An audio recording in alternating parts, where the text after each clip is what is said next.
नमस्कार, प्रारंभ पर आप सभी का स्वागत है। मैं अवनीश, हमारे साथ हैं आज हरिमोहन जी ज्योतिर्मय से और उसी के साथ हैं पुष्कर अवस्थी जी। दर्शकों, हमारे विदेश मंत्री साहब वो पाकिस्तान हो आए। और एक चीज और बता दूं, बहुत सारे अगर भारतीयों को लगता है कि साहब पाकिस्तान का जिक्र छोड़ दीजिए, पाकिस्तान का जिक्र तो क्या, वहां गए क्यों? तो ये कोई 1-to-1 यात्रा नहीं थी, यानी द्विपक्षीय यात्रा नहीं थी, शंघाई समिट, और जिसमें लगभग 80% यूरेशिया शामिल है और 40% आबादी शामिल है। तो फिर एक ये ऐसा इंटरनेशनल और बॉडी है जिसके इस समिट में जयशंकर जी को जाना तो इनविटेशन तो हमारे प्रधानमंत्री के लिए था। आप और ध्यान दीजिए तो और देशों के हेड ऑफ स्टेट आए थे, लेकिन कहते हैं ना, हमारे यहां तो जयशंकर साहब भी काफी है। और इतने काफी पड़े, इतनी चाय भारी पड़ी, चाय कॉफी जो नाश्ता जो भी आप समझ लीजिए, कि पाकिस्तान ने कल जब जयशंकर साहब वहां भाषण दे रहे थे और जम के बिना नाम लिए पाकिस्तान और चीन को सुना रहे थे, जिस अंदाज के लिए वो जाने जाते हैं, तो लाइव स्ट्रीमिंग यानी सीधा प्रसारण पाकिस्तान ने बंद कर दिया। ये वही वाला है कि खतरे में देखा तो शुतुरमुर्ग ने कहा कि भैया हम तो रेत के अंदर अपना सर डालेंगे, और हम नहीं देख रहे तो पूरी दुनिया नहीं देख रही है, जो तमाशा इंटरनेशनल प्लेटफॉर्म पर पाकिस्तान का हुआ। हरिमोहन जी, ये शुतुरमुर्गी चाल से या घर में कोई घुस के इस तरीके से आपको कायदे से सुना रहा हो, तो पाकिस्तान का एक तरफ से ये सतही एटीट्यूड और दूसरा जयशंकर जी का धमक। और मैं धमक उस बात को धमक नहीं कहता कि वो चश्मा कैसे लहरा रहे हैं, वो चाल कैसे चल रहे हैं, वो सब तो ठीक है, इंटरनेशनल डिप्लोमेसी में ये सब भी बहुत बड़ा हथियार होती है। लेकिन उसके अलावा क्या हासिल हुआ शंघाई समिट से भारत को? क्योंकि सुनाने के अलावा और कुछ वहां था नहीं कि जो वहां से भारत लेके आए। जी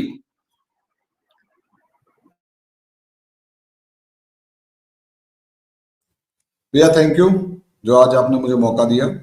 सबसे पहले जो मतलब मैं इसको इस तरीके से देखूंगा कि आपने एक शब्द यूज किया, सुना रहे थे।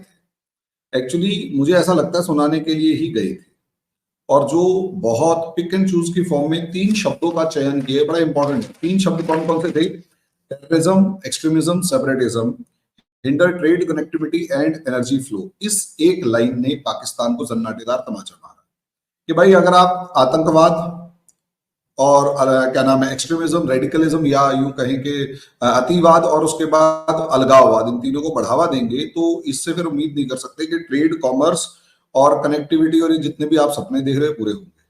और दूसरा जन्नाटेदार मारा, क्या नाम है, चाइना को मारते हुए ये कहा कि trade and connectivity initiatives must recognise territorial integrity. हमें ध्यान रखना पड़ेगा, जिसे कहते हैं ना कि जन्नाटेदार ये हमारा टेरिटोरियल इंटीग्रिटी का मतलब कि आपको हमारी जो देश की संप्रभुता है और देश की अखंडता है, इंटीग्रिटी अखंडता, यानी अखंडता को ध्यान में रखते हुए ही डिसीजन लेने चाहिए। आपका सीपैक हमारे पाक ऑक्यूपाइड कश्मीर से होकर गुजर रहा है, जो हमारी टेरिटोरियल इंटीग्रिटी को खतरा पहुंचा रहा है। उसके साथ जब आप बहुत सारे आतंकवादियों को यूनाइटेड नेशन से लेकर दूसरे प्लेटफॉर्म्स पर ओपन लेवल पर ये कहते हैं कि भाई ये जो हैं ये आतंकवादी हैं, और मतलब ये जो है इनके ऊपर सोचेंगे, उन्हें बचा ले जाते हैं, तो हमारी सॉवरेनिटी के ऊपर खतरा होता है। ऐसी सिचुएशन के अंदर ऑनेस्ट कन्वर्सेशन वर्ड यूज किया गया भैया। ऑनेस्ट कन्वर्सेशन यानी इन दोनों के ईमानदारी, या जिसे कहते हैं आंतरिक मतलब एक मंशा पर भी शक पैदा कर दिया, क्वेश्चन मार्क लगा दिया कि तुम्हारी नीयत ही ठीक नहीं है, और क्योंकि तुम्हारी नीयत ठीक नहीं है इसलिए जो तुम यहाँ पर बकैती कर रहे हो, उस बकैती के लिए मुझे जो शब्द सुनाई दिया बकैती, वो कहाँ सुनाई दिया? Our endeavor will progress only when our commitment to the charter remains firm। यानी जो तुमने चार्टर बनाया है उसके लिए अगर आप कमिटेड रहोगे, तभी आप उम्मीद कर सकते हो कि बहुत बढ़िया तरीके से सिचुएशन आगे बढ़ेगी। ये हमें और आपको समझना होगा भैया कि किस तरीके से यहाँ पर उन्होंने भिगो कर आम आदमी भिगो कर पाकिस्तान को जूते मारे हैं और भारत का पक्ष मजबूती के साथ रखा है। लेकिन इसमें मैं एक चीज जरूर जोड़ना चाहूंगा थोड़ा सा। अभी आपने हेड ऑफ द स्टेट्स को बुलाया गया था, उसके मामले में एक्चुअली दुनिया में अलग अलग सिस्टम है। कहीं पर प्रेसिडेंशियल सिस्टम है, कहीं पर कम्युनिस्ट सिस्टम है, कहीं पर डेमोक्रेटिक पार्लियामेंट्री सिस्टम है, कहीं पर जो है वो डिक्टेटरशिप है। तो प्रॉब्लम यही आती है कि हम लोगों को खासकर और इन चीजों का फायदा उठाकर वो नीचा दिखा रहे। अब अगर देखा जाए तो चाइनीज प्रीमियर शी जिनपिंग जो है, अगर डेजिग्नेशन की फॉर्म में देखें तो हमारे जो रशिया के पुतिन और हमारी जो राष्ट्रपति महोदया हैं उनके बराबर खड़े होते हैं। लेकिन अगर हेड ऑफ द स्टेट को आप इस तरीके से देखें कि real head de facto ruler जो होता है, डी फैक्टो, डी जूरे तो वो है, डी फैक्टो जो है असलियत में शी जिनपिंग प्रधानमंत्री मोदी के समान इक्विवेलेंट जो है, समानांतर वो समकक्ष ठहरते हैं। अब यहां पर गेम यही थी। यहां जो एक नैरेटिव सेट किया जा रहा है कि मीडिया के अंदर सबसे ज्यादा शोर मचाया जा रहा है कि जाना तो मोदी जी को चाहिए था, भेज दिया गया एस जयशंकर जी को। नहीं, प्रॉब्लम यहां पर यही आ रही है कि डॉक्टर एस जयशंकर जी को बहुत सोचे समझे तरीके से भेजा गया है। उसके पीछे का कारण यही है क्योंकि असलियत में अगर देखा जाए तो जिस लेवल पर चाइना और ब्रिटेन, अमेरिका के, चाइना और इवन अमेरिका के अंदर भी, या अगर देखा जाए तो रशिया के अंदर जो प्रधानमंत्री हैं उनके हाथ में किसी तरीके की कोई पावर नहीं होती है। और क्योंकि उनके हाथ में किसी तरीके की कोई पावर नहीं है तो वो किसी भी मामले में, अथॉरिटी के मामले में प्रधानमंत्री मोदी के समकक्ष नहीं ठहरते। तो ऐसे में हमारे पास ऐसा कोई पोस्ट नहीं है जो उनके प्रधानमंत्री के समकक्ष हो। नाम को छोड़ दिया बिल्कुल, और चाइना के भी प्राइम मिनिस्टर आए थे। बिल्कुल, उनकी कोई वैल्यू, मतलब उनके पास ना तो कोई बहुत ज्यादा अथॉरिटी है, ना डिसीजन मेकिंग पावर, ना और कुछ। वही वही वाली बात है कि जी दुनिया के अंदर कहीं प्रधानमंत्री भेजना हो तो इनको भेज देंगे। तो वहां पर प्रधानमंत्री मोदी का जाने का कोई मतलब भी नहीं बैठता था।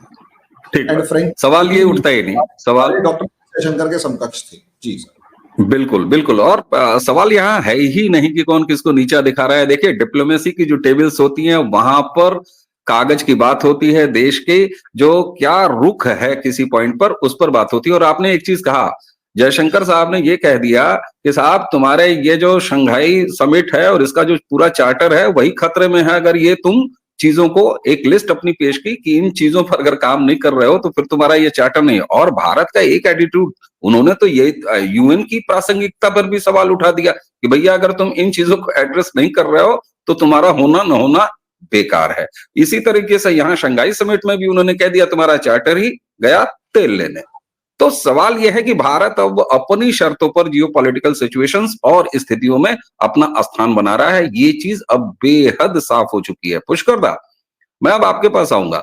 हरिमोहन जी ने जैसे कहा कि एक बार फिर उन्होंने इस पूरे चार्टर यानी व्यवस्था का ही सवाल उठा देना, हमारे यहाँ संसदीय परंपरा में यह है कि व्यवस्था पर ही सवाल उठा देना, किसी के होने पर ही उंगली उठा देना, और कौन कितना भारी है, कौन कितना मजबूत है, कौन क्या कर लेगा, ये तो दूर की बात है, जैसे अस्तित्व पर ही सवाल उठा दिया गया। ये जो नया वैदेशिक एटीट्यूड है भारत का, पाकिस्तान हमारी किसी लिस्ट में अब आता नहीं, ये बात तो बिल्कुल ठीक है। अगर हमारा कुछ लेना देना रह गया है, बाकी रह गया है, वो चाइना के साथ है। लेकिन जिस तरीके से ये जो इंटरनेशनल प्लेटफॉर्म्स हैं, ऑर्गेनाइजेशंस हैं, या जो टेबल्स हैं, उसको लेके भारत अब एक नया एटीट्यूड जो दिखा रहा है, ये कैसे देखते हैं आप और क्या कहता है ये? देखिए, ये जो आप जिसको आप एटीट्यूड कह रहे हैं, ये भारत की एग्रेसिव विदेश नीति का ही पार्ट है। और ये बहुत स्वाभाविक है। यदि कोई राष्ट्र जो है अपनी असली हैसियत विश्व में पाना चाहता है और क्लेम करता है अपनी स्टैंडिंग को, तो उसको ये एग्रेसिवनेस दिखानी पड़ती है ताकि उसमें एम्बिग्यूटी न रहे। It has to be clear in all aspect. आप पिक एंड चूज नहीं कर सकते इसके अंदर।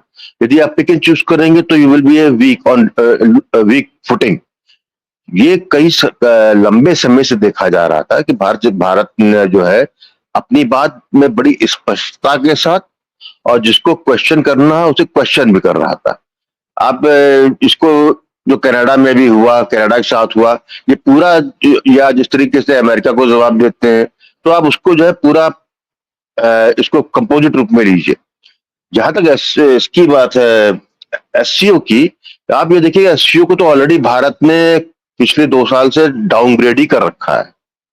भारत ने इसको डाउनग्रेड कर रखा है। एससीओ मंच ऐसा नहीं है उनके भारत की नई विदेश नीति के तहत कि जहां पर जो है जाना और जाकर कोई ऐसी कोई पाथ ब्रेकिंग उस पर कोई कार्रवाई करना या उस पर जो है किस तरह नए तरीके से हम बढ़े, ऐसा कोई वो समझते नहीं है। लेकिन क्योंकि एक है उसके अंदर जो है आपका सेंट्रल एशिया के लोग इन्वॉल्व देश हैं, वो सारे सेंट्रल एशिया जो कि जब रूस सोवियत रूस था तब उसका पार्ट था, तो ऐसी जो और जहां से भारत ट्रेड करना चाहता है लेकिन उसको इंटरकनेक्टिविटी पाकिस्तान नहीं देता है।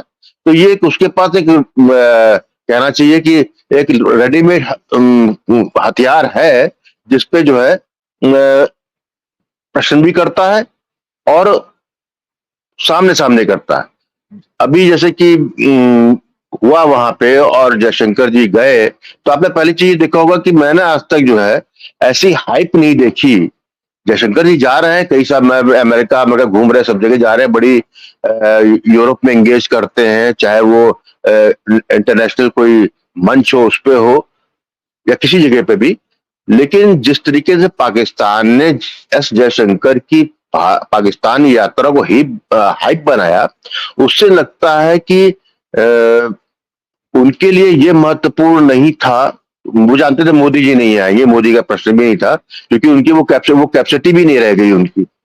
बहुत सालों बाद तो उनके यहाँ कोई और वो कह सकते कोई कॉन्फ्रेंस हो रही थी, बहुत सालों बाद।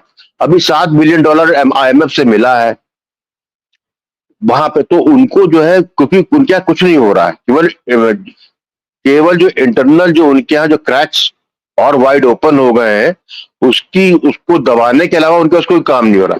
तो एस जयशंकर का आपने ये देखा होगा कि एस जयशंकर ने भी पूरा डिप्लोमेटिक जो बॉडी लैंग्वेज कही जाती है उसका पूरा भरपूर फायदा उठाया। जब पाकिस्तान जाने से पहले उनसे जो है पूछा गया था तो उनका भी 24 घंटे हैं, मतलब वो लास्ट मोमेंट तक टेंडर हुक में पाकिस्तान को रखा है। फिर जो है उन्होंने जो किया जो आज तक उन्होंने नहीं किया, नीचे उतरे और चश्मा उतारा आप लोग, these are all positioning, that's all, nothing all. और ये सब आप देख रहे थे कि जिस तरीके से जो उनका एक्सटर्नल मिनिस्ट्री का ऑफिशियल जो है उनसे हाथ मिला रहा था, दे वर नॉट इजी। आप किसी भी पाकिस्तानी उसको जो है इजी नहीं देखेंगे। यहां तक कि जो खाने पे जो है इनवाइट किया है और ये जयशंकर का है, तो it was Shehbaz Sharif, prime minister Pakistan, वो 2 कदम आगे बढ़ा और उससे सीधे जो है हाथ पकड़ लिया और बहुत देर तक जो है उसको हिलाता रहा। ये सब नर्वसनेस शो करता है कि अच्छा भला निकल जाए, उन्हें मालूम हो क्या कहेंगे। दैट इज वाई उन्होंने जब जयशंकर जी ने अपनी बात कही जो भी बहुत अच्छी है, हरिमोहन जी ने बहुत विस्तार से बताया है, उसका ट्रांसमिशन इसीलिए रोका गया कि वो जानते थे भाई ये कहेंगे, लेकिन माहौल खराब नहीं करना चाहते थे, अपनी जनता को नहीं बताना चाहते थे। क्योंकि मुझे आश्चर्य इस बात पे है कि वहां के जो तथाकथित विदेश मामले के जो विशेषज्ञ है वो इस पे जो है बकायदा एक 20 मिनट का अपना पॉडकास्ट कर रहे हैं कि जयशंकर जी ने जाने से पहले ट्वीट किया कि शुक्रिया पाकिस्तान, और उसमें जो है बस मतलब दिस इज द लेवल, ये हमारे लिए कुछ है। सॉरी सर, मैं इंटरप्ट कर रहा हूँ। जयशंकर सर पाकिस्तान की सेलिब्रिटी बन चुके थे। एग्जैक्टली उनके सारे नेट पे जो है ऑनलाइन पे सोशल मीडिया पे वो एक अलग लेवल पे जयशंकर जी है। मतलब उनके लिए उसको जो है सोशल मीडिया वालों को बहुत दिनों बाद कुछ मिला नई चीज करने का, मीम्स बन रहे हैं, सब कुछ बन रहा है। सरप्राइजिंगली मैंने कई जगह देखा कि वो अपने ही प्राइम मिनिस्टर को डाउनग्रेड कर रहे हैं उस मामले में कई बार। तो ये तो that is one thing happening कि ये पॉजिटिव है कि जो करना चाहते थे वो कर गए और उसकी मीमांसा लोग करते रहेंगे। पाकिस्तान को निश्चय था कि जो आराम से आए बिना किसी बवाल के निकल जाएंगे और हम ये कहे कि हमारा तथाकथित रूप से हमको जो है बड़ा पौष्टिक गेन हुआ। उसमें एक चीज बताऊंगा, खाने की टेबल में पाकिस्तानी उसको विदेश मंत्री को बैठाया गया, तो वहां पर बात चल रही कि जयशंकर जी ने कहा था कि वो जो है खाने के वक्त जो है हम लोग बायलैटरल पे बात करना चाहते हैं तो हमको साथ में बैठा जाए। लेकिन मैं समझता हूं कि इतनी हल्की बात जो है भारत की तरफ से या विशेषतः जयशंकर जी की तरफ से बिल्कुल नहीं होगी।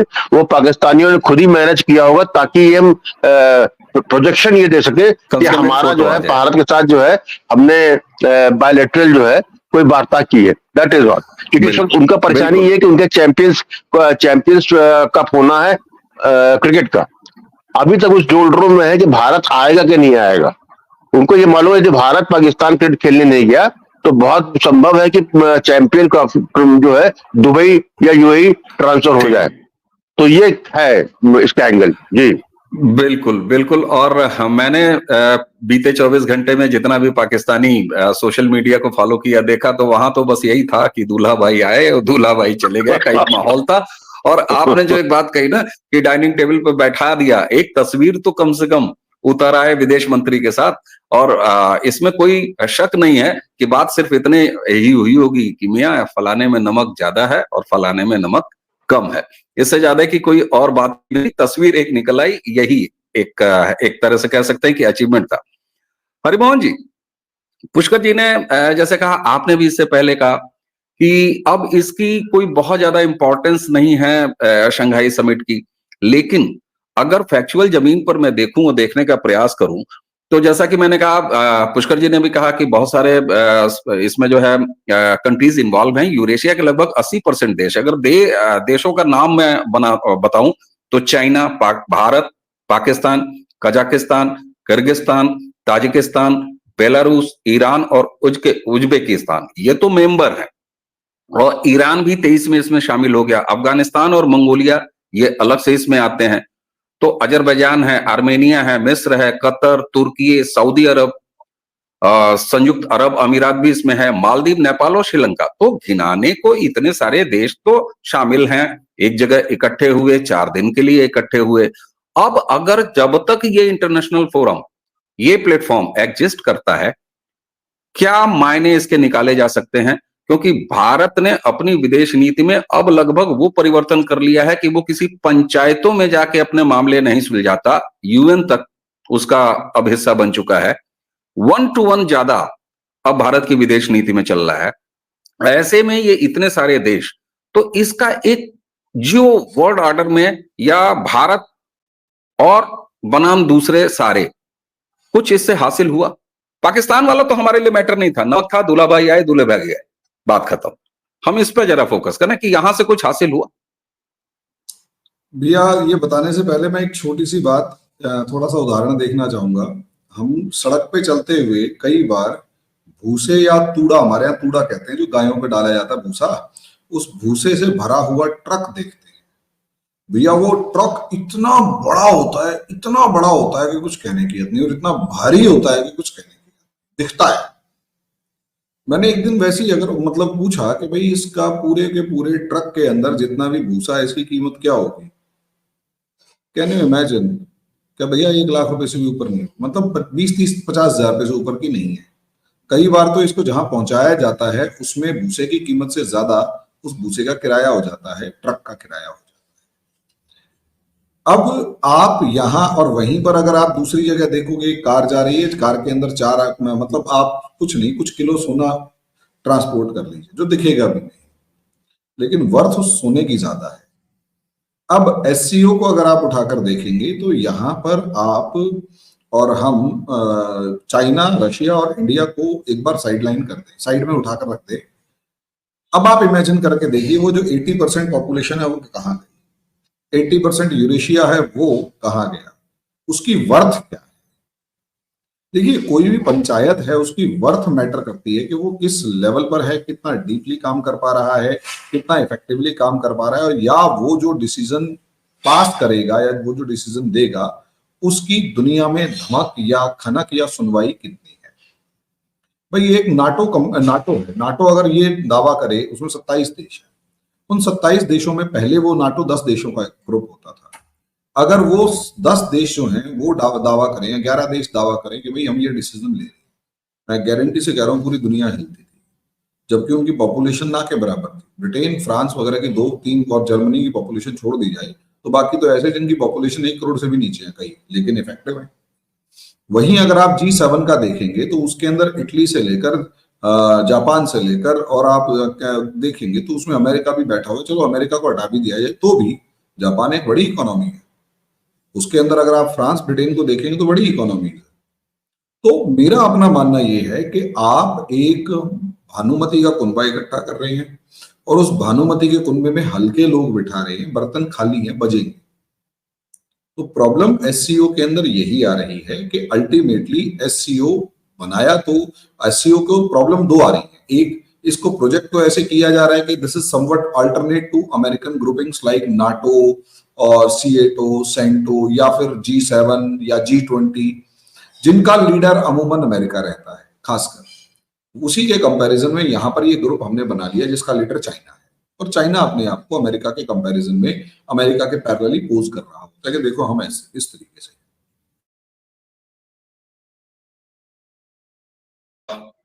बिल्कुल हरमोहन जी, आपकी बात ये समझ में आ गई। और पुष्कर दा, अब मैं अगर इस बातचीत को अब समेटने का प्रयास करूं तो जो हरिमोहन जी ने कहा कि साहब आपने जो है वो भूसे का बड़ा ट्रक और वाकई बड़ा ओवरलोडेड रहता है ना, वो आप लेके चल रहे हैं, लेकिन उसका वेट क्या है और उसकी कीमत क्या है? दोनों दोनों ना उसका वजन उतना है जितना वो दिखाई देता है और न उसकी कीमत है उतनी जो दिखाई देता है। यहां पर चाइना ने एक अपनी पंचायत बनाई थी और भारत जाता है और चार्टर को ही कह देता है कि साहब इसका मतलब क्या है। तो आखिर भारत इन तमाम, अच्छा दूसरी तरफ ये जो जितने भी छोटे छोटे छोटे छोटे जिनको आप हल्का ही देश कहते हैं, लेकिन भारत ने अपनी नई विदेश नीति जो कि नरेंद्र मोदी के टर्म में आगे बढ़ रही है, उसमें किसी भी दुनिया के छोटे से छोटे देश को भी कभी छोटा एहसास नहीं कराया। ये तो साफ तौर पर देखा गया है। ऐसे में ये तमाम नंबर ऑफ कंट्रीज जो भले सुपर पावर्स ना हो, बहुत ज्यादा मजबूत ना हो, लेकिन उनका एक नेचुरल अभिभावक, गार्जियन, वो भारत अपने आप को पेश कर रहा है। जब वो जाके हक के साथ कह देता है, चाइना के सामने सुना देता है कि ये तुम्हारा चार्टर ही बेकार है, इसका मतलब ही नहीं है, अस्तित्व का सवाल है। जी देखिए, ऐसा है ना कि शंघाई कोऑपरेशन ऑर्गेनाइजेशन एससीओ बनाया चाइना ने है और वो चाइना सेंट्रिक है। चाइना ने अपने आप को यूएसए के बराबर लाने के लिए अपने खित्ते में, अपने रीजन में के देशों को मिला के बनाया ताकि भी उसकी बादशाहत, उसकी जो है हेगेमोनी जो है वो स्वीकारित हो जाए। ये उसका पर्पस में इतना ही था। शुरू में भारत गया, बाद में जब से नरेंद्र मोदी जी की भारत की में सरकार बनी है, उसके बाद विदेश मंत्री में बहुत क्लियरिटी उनकी हो गई कि कौन क्या है, उसके बाद उन्होंने एससीओ को डाउनग्रेड ही कर दिया। हटे नहीं, कोई फायदा नहीं हटने से। कारण क्या है कि जो सेंट्रल एशिया में जो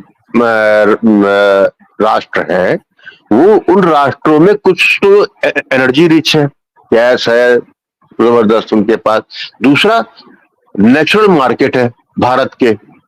ठीक है, आज जो है पाकिस्तान आपको जो है रास्ता नहीं दे रहा है, लेकिन भारत जहां चाहे वहां रहा है।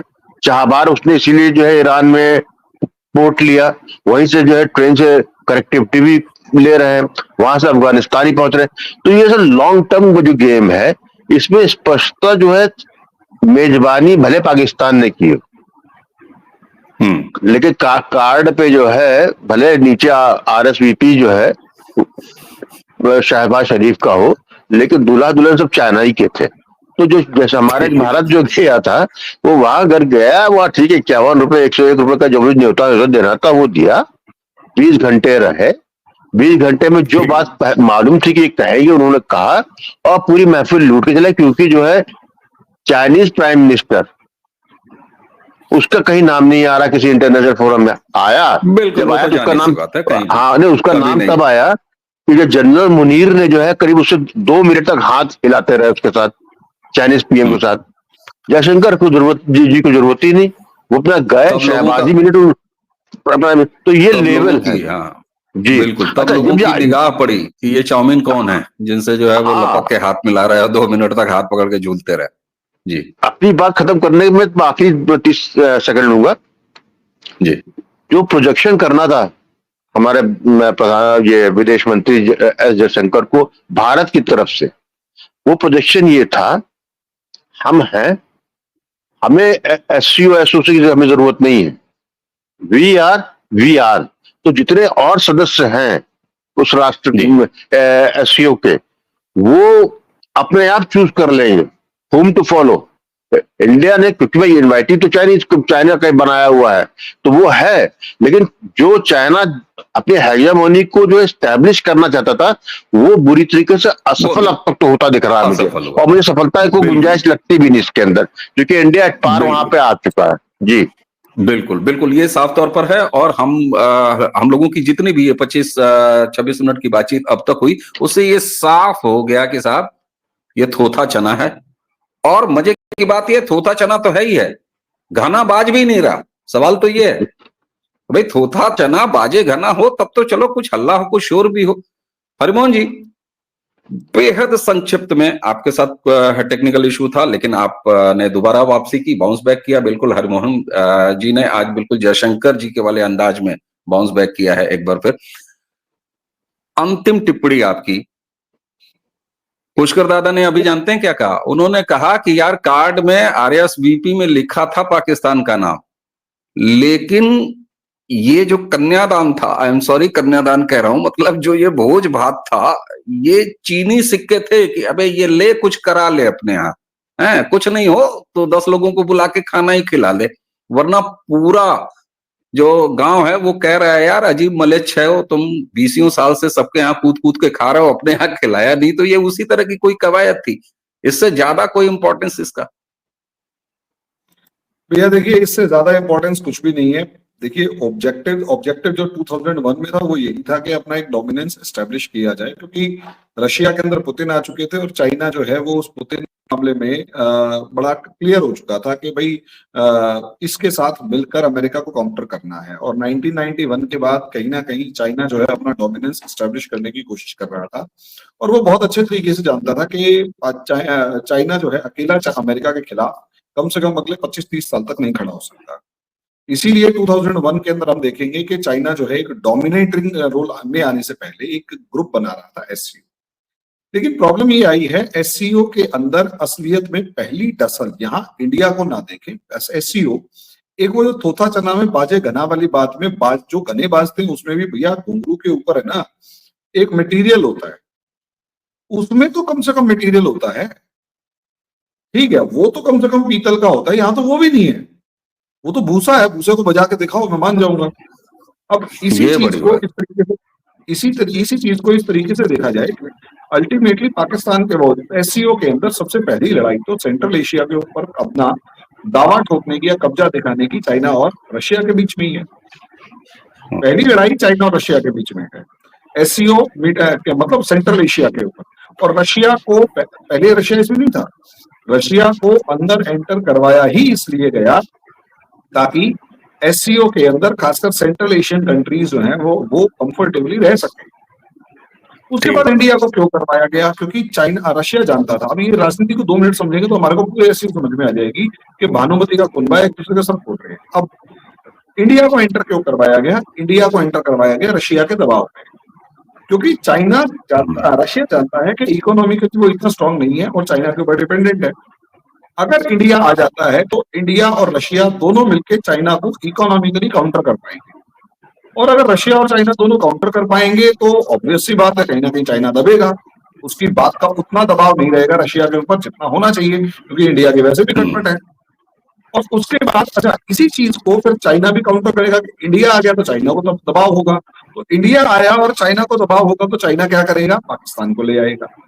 अब आप सोचिए, असलियत में कहां तो ये एक डेवलपमेंट और प्रोग्रेसिव ऑर्गेनाइजेशन बनाने की कोशिश की गई थी, कहां ये एक ऐसा कुनबा बना दिया गया जहां पर रशिया और चाइना की लड़ाई में इंडिया को बुलाया गया, पाकिस्तान को बुलाया गया। पहले 2 देश लड़ रहे थे, अब 4 देश आपस में लड़ रहे हैं। अच्छा, और उसके बाद भी लास्ट मिनट में मैं कहूंगा, थोड़ा टाइम ज्यादा ले रहा हूँ माफ कीजिएगा, लेकिन एक बात देखिए इसमें भी, उसके बाद भी एक पता है क्या मजेदारी वाली बात है?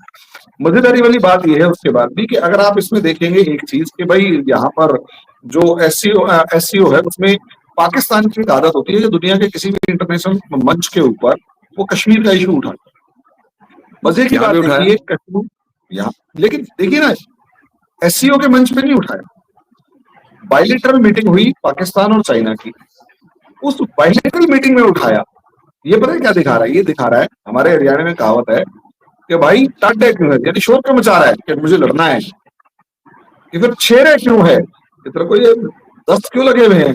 भाई डर भी लग रहा है इंडिया के बिल्कुल कि इंडिया के सामने इस टाइम पर चाइना पाकिस्तान की ये हालत है कि वो लोग शोर भी मचा रहे हैं कि पाकिस्तान का नाम भी लेंगे लेकिन चुप भी रहेंगे ताकि कुछ बोले ना, और उसके पास उन्हें पता है कि डॉक्टर एस जयशंकर सुनाएंगे, तो सुनाएंगे तो अब भाई बिल्कुल। पाकिस्तान में हम इंटरनेट का तो उसका माइक बंद कर देंगे, अपनी हरकतों से भी बाज नहीं आएंगे, उसके बाद कांपते हाथों से हाथ भी मिलाएंगे, खाना भी खिलाएंगे और ये भी मैसेज करेंगे देखो हमारे साथ फोटो भी खिंच गई, और उसके बाद लास्ट में होता क्या कहेंगे कि हम तो जीत गए। घर वाले कह रहे हैं मैं थप्पड़ मार दूंगा, रहते दिमाग मत कर। बिल्कुल। और दर्शकों, ये सारी चर्चा के बाद ये जब सारा कुछ हो रहा था तो हमारे जम्मू कश्मीर में भी एक घटना हो रही थी और ऐतिहासिक घटना हो रही थी। इस पर हम अलग से एक चर्चा लेके आएंगे। वो जम्मू कश्मीर जहां उमर अब्दुल्ला मुख्यमंत्री के रूप में शपथ ले रहे थे कल, भारत के इतिहास में पहली बार कश्मीर का, जम्मू कश्मीर का कोई मुख्यमंत्री जो 2 पैरे की शपथ लेता है। वो अब तक शपथ ली जाती थी कि जम्मू कश्मीर के संविधान की, और ये पहला मौका था आजाद भारत में जब कल उमर अब्दुल्ला भारत के संविधान की प्रति अपनी शपथ ले रहे थे जम्मू कश्मीर के मुख्यमंत्री के रूप में। ये नया भारत है, ये हमारा भारत है। और ये संयोग आप देखिए ना, आप तो पुष्कर दा, ये संयोग देखिए ये तब हो रहा था। तो दर्शकों, ये थी हमारी आज की चर्चा जो कि हमने संघाई समिट के बहाने की, और पाकिस्तान और चीन को क्या दे के आए हैं, गहरा जख्म दे के आए हैं। बहुत सारे लोग कहेंगे कि जाना क्यों था, अरे गए तो कभी प्रधानमंत्री भी थे, लेकिन जाके हैसियत औकात दिखाना ये भी बेहद जरूरी है। भैया सॉरी मैं थोड़ा सा इंटरप्ट कर रहा हूँ, जाना बहुत जरूरी था। ठीक बात। पहली बात नहीं, मैंने जानबूझ कर उसको एड्रेस किया। मैंने जानबूझ के एड्रेस किया। देखिए, जो हमारे भाव से भरे हुए हमारे जो लोग हैं ना, हमारे जो दर्शक हैं, हमारा जो समाज है, वो कई बार सोचता है कि इतने घाव देता है ये, तो इसके यहाँ जाना ही क्यों। मैं उसको एड्रेस कर रहा था कि कूटनीतिक संबंधों में, और जब आप देश चलाते हैं और ऐसे डिसीजन लेते हैं, तो घर का गार्जियन गांव के उस परिवार के दरवाजे पर भी जाता है मौकों पर जिससे खानदानी उसकी रवायत नहीं होती है। दर्शकों, हमें उम्मीद है कि आज की चर्चा से आपको एक दृष्टि मिली होगी इसको समझने की। पुष्कर जी, आपका बहुत बहुत धन्यवाद। हरिमोहन भाई, आपका भी बहुत बहुत धन्यवाद। और दर्शकों, इसी के साथ हम तीनों को आज्ञा दीजिए। नमस्कार।